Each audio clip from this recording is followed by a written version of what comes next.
Salve, salve, meu povo! Aqui quem fala é Augusto Gomes e está começando mais um episódio do nosso podcast Pedra de Esquina, o podcast mais firmeza da internet. A data de hoje é 2 de novembro de 2021, também conhecido como Dia dos Finados deste ano. E eu queria falar exatamente sobre isso, sobre o Dia dos Finados, sobre a morte, sobre a vida, porque normalmente eu gosto de falar sobre os mistérios da vida. E um dos maiores mistérios da vida é a morte, né? Que é esse período de encerramento da vida, essa passagem da vida para outro lugar, ou o encerramento dela, dependendo do que a pessoa acredita, né? E aí, fato é de que é um dia que traz muita reflexão. Aqui no Brasil, segundo uma matéria do CNN Brasil, esse feriado ele é estabelecido desde 2002 por uma lei, e é caracterizado por missas solenes em igrejas católicas, explosão no comércio de arranjos de flores e lotação de cemitérios.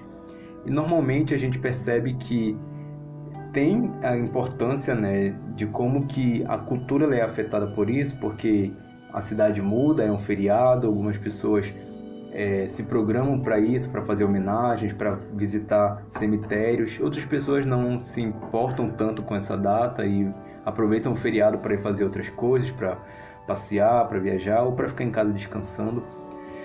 Isso vai depender muito da crença, né, do credo daquela pessoa. E aí, querendo ou não, é uma data que traz toda uma temática, é um assunto, esse assunto da morte, dos vivos, dos mortos, é um assunto que ele fica pairando em torno desse dia. E aí eu queria falar um pouco sobre isso. Mas para falar sobre, eu queria trazer um dado histórico ainda dessa reportagem da CNN Brasil, que fala sobre o Dia dos Finados. Falando sobre a origem, diz que a celebração do Dia de Finados em 2 de novembro aconteceu pela primeira vez há mais de um milênio no ano de 998, de acordo com o site oficial da Igreja Católica. Segundo o Vaticano, a reunião de homenagens em apenas uma data foi uma criação do abade francês Odilo de Cluny, que viveu entre os séculos X e XI. Inicialmente a data era conhecida como Dia de Todas as Almas, porque entre os séculos II e X os rituais eram lembrança dos mortos, aconteciam em dias variados, e não havia nenhuma data no calendário cristão que estabelecesse uma homenagem. As primeiras cerimônias eram, em geral, realizadas pelos familiares no terceiro dia após cada enterro. Mais tarde passaram a acontecer no aniversário de morte.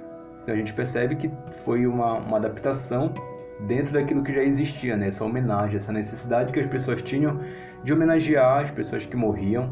Hoje a gente tem a missa de sétimo dia e também o dia de aniversário de morte. Geralmente as pessoas fazem alguma homenagem ou lembram de alguma forma a data que a pessoa morreu, mas o dia dos finados reúne meio que todo mundo que acredita nesse dia como um dia de homenagem para fazer isso junto, né? Mesmo que a pessoa não tenha morrido nessa data. O último parágrafo, ainda que Odilo de Cluny tenha estabelecido o dia 2 de novembro como dia de finados, foi apenas no começo do século XX que a data foi universalizada. Em 1915, o Papa Bento XV permitiu que os sacerdotes celebrassem missas pelos mortos, segundo informações da Igreja Católica.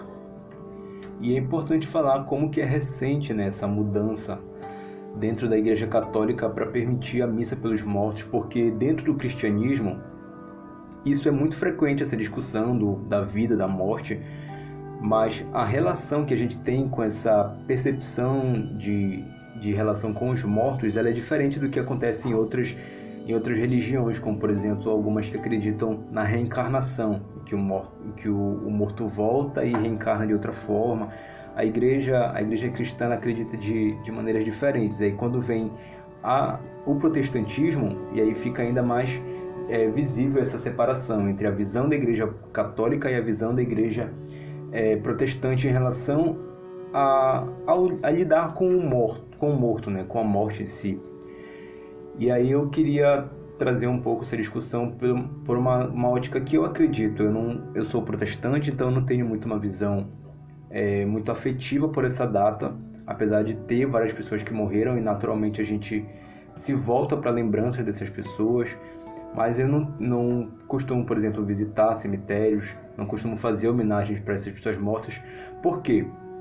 Primeiro porque é o que eu acredito dentro da minha religião, né, dentro do protestantismo, e também porque eu acredito muito que a vida, ela não se relaciona desse mesmo jeito com a morte. Então, muitas coisas que a gente pode fazer e que a gente faz depois que a pessoa morre, deveria ter sido feito enquanto ela estava viva. Claro que a gente não sabe exatamente quando a pessoa vai morrer e quando a gente vai parar de ter oportunidades. Mas é exatamente sobre isso que eu quero falar, sobre oferecer flores em vida, para que quando a gente não tenha mais a pessoa em vida, a gente não tenha essa necessidade de querer homenagear a pessoa, porque a gente sabe que a gente fez aquilo enquanto ela estava ali para receber. Porque é um mistério, a gente não sabe se a pessoa realmente vai receber algum tipo de homenagem, se ela vai saber o que está acontecendo depois que ela morreu. Muitas das vezes as pessoas se preocupam, se prestam a homenagear, a fazer com que aquela pessoa se sinta importante, mas a gente realmente não sabe como que acontece essa percepção de quem está do outro lado. E aí, para isso, eu queria analisar uma música, que é a letra de uma música do Paulo César Baruch, que se chama Flores em Vida, que é uma canção muito reflexiva, e essa letra ela está totalmente pertinente nesse tema. É uma reflexão que é feita, segundo o site aqui de letras, é uma composição do Paulo César Baruch com Adson Sodré, e é uma letra que fala sobre isso. Eu vou ler alguns trechos, alguns versos e vou comentar sobre eles. Ela começa assim: sei, já não são meus, o vento levou, tempos que não mais voltam. E então, o que eu fiz por mim e por quem amei? Aqui a gente percebe uma pessoa refletindo em relação ao que passou e percebe que o tempo não volta mais. Então, quando a gente fala sobre vida e morte, é muito comum a gente também trazer para essa conversa a relação de tempo, passado, presente, futuro, porque a partir do momento em que a pessoa morreu, praticamente ela só passa a viver no passado. Ela fazia aquilo, ela gostava daquilo, ela frequentava aquele lugar, ela trabalhava naquele outro. Só que para algumas pessoas, dependendo de como crê, ela também vai entrar o futuro na discussão. No futuro eu vou morrer e vou me encontrar com aquela pessoa. No futuro ela vai reencarnar e vai viver novamente, não sei, se interagindo comigo. No futuro a gente vai se encontrar no céu. Essa relação de tempo ela está muito ligada a isso. E na música, aqui o Baruch ele canta concluindo que esses tempos não vão mais voltar, no caso o tempo do passado, e ele se questiona: o que eu fiz por mim, o que eu fiz por quem amei? E ele lamenta, ele fala: só desilusão reconheci, não construí o que planejei, pouco abracei e não ofereci perdão. Como falei, o Dia dos Finados geralmente é uma data que traz muita reflexão. As pessoas normalmente param para refletir tanto sobre os mortos quanto sobre a sua própria vida, porque um dia, naturalmente, todos vamos morrer. Então, em alguns momentos é propício a gente pensar sobre a nossa morte. E aí, quando a gente para pensar sobre isso, muitas das vezes tem essas sensações de como que eu me relacionei com as pessoas que já morreram. Será que eu fiz tudo o que eu deveria ter feito? Será que eu fiz tudo o que eu gostaria de ter feito? E muitas das vezes o sentimento que fica é um sentimento de remorso, porque não agiu como deveria, como gostaria de ter agido, ou não fez o que gostaria de ter feito, na intensidade que gostaria de ter vivido. Mas são coisas que realmente a gente não tem controle. Não tem esse controle. A gente tem sobre a nossa vida, enquanto há vida. Depois que passa, infelizmente só vai restar quem restou. O que passou, a gente não tem mais como entender essa relação. Continuando aqui a música. Eu já não alcanço o passado, meus limites percebi. O hoje é tudo que eu tenho, isso eu entendi. É aquilo que eu falei. Passou, morreu, as pessoas ficaram no passado. O que a gente tem é hoje. O hoje com o tempo que a gente tem hoje, com as pessoas que a gente tem hoje, com tudo aquilo que restou, que está no presente. O futuro também ele é um mistério, assim como o passado já passou e muitas das vezes ele é irretocável, não tem o que a gente possa fazer para mudar ele. O futuro é muito pelo contrário. A gente pode fazer algumas coisas para tentar mudar o futuro ou desenhar um caminho de futuro, mas também é um mistério. A gente não sabe exatamente como que a gente vai estar no futuro e se a gente vai ter um futuro. Talvez a nossa vida acabe daqui para alguns segundos. É algo não para terrorizar, não para trazer desespero, mas é uma realidade.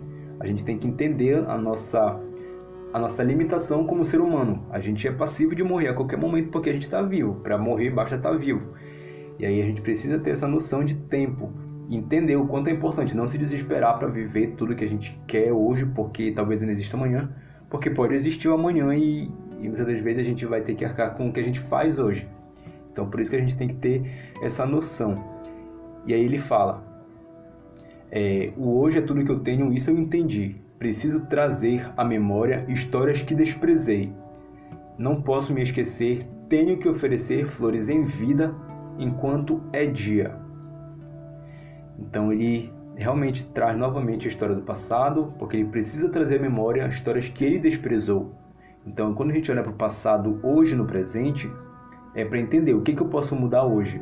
Eu posso passar a valorizar o que eu estava desprezando, eu posso mudar alguma coisa que eu deveria ter mudado e isso vai mudar alguma coisa no meu futuro. São reflexões. E aí ele conclui, eu não posso me esquecer, eu preciso oferecer flores em vida enquanto é dia. E aí aqui eu entro exatamente o que eu queria trazer de reflexão assim central para esse episódio, para essa discussão sobre a morte e a vida, que é oferecer flores em vida. Eu não estou criticando quem homenageia a pessoa depois que morre, eu particularmente não faço isso, mas eu não critico quem faz, mas eu aconselho e incentivo as pessoas a fazerem isso em vida. Eu falo isso não como alguém que tem experiência própria, porque eu acredito que eu falho muito nisso, mas é por isso que eu estou falando, porque eu tenho refletido nisso há muito tempo. E eu percebo que esse mistério do futuro, a gente não sabe até quando as pessoas vão estar com a gente, e esse mistério de saber, a partir do momento em que elas não estão mais com a gente, como que a gente vai se relacionar, isso faz com que a gente precise ter essa consciência. Eu tenho que aproveitar o hoje. Eu tenho que tentar fazer o que eu posso, tanto por mim quanto pelos outros, hoje, em vida. E uma coisa que eu acho muito engraçado comigo, é porque eu não gosto muito de aniversários. É uma coisa que eu tenho também repensado, tanto o meu quanto das outras pessoas. É uma data que eu não tenho essa valorização que a maioria das pessoas tem. Mas eu sempre tento, de alguma forma, mesmo que para mim não signifique tanta coisa, eu tento mandar alguma mensagem para algumas pessoas no aniversário delas, parabenizando, mesmo que seja algo básico. Tem gente que posta várias fotos e faz um carrossel, um apanhado histórico daquela vivência com aquela pessoa, com aquele amigo, com aquele parente, e posta textão, e compra presente, faz festa surpresa. Eu acho muito válido isso. Eu queria ser mais assim, mas infelizmente eu não sou, pelo menos ainda. Mas é muito sobre isso, sobre a gente valorizar e reconhecer as pessoas enquanto elas estão vivas. E aí, o que eu faço para meio que não compensar isso? Mas o que eu gosto de fazer é dar presentes assim, fora de época, principalmente hoje em dia presente utilitário, ou fazer homenagens, tecer elogios, porque muitas das vezes são coisas básicas do dia a dia que a gente deixa passar e que vai chegar um dia que as pessoas não vão mais ter. E eu vejo muita gente citar coisas pequenas do dia a dia, coisas comuns, como símbolo de saudade. Por exemplo, eu sinto falta de como aquela pessoa reclamava de tal coisa. Eu sinto falta do cheiro daquela pessoa, sinto falta do bom dia que ela dava. Isso também não vai não só para as pessoas que morreram, né? Vale também para as pessoas que não convivem mais com a gente como conviviam em algum tempo, em determinada situação.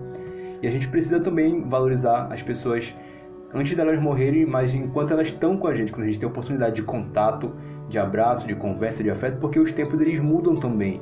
E eles podem tanto tirar a pessoa totalmente de perto de nós, do nosso convívio com a morte, ou de outras formas mais leves, né? A pessoa pode se mudar para outro lugar, a pessoa pode sair desse emprego, a pessoa pode desistir dessa faculdade, a pessoa pode mudar de escola.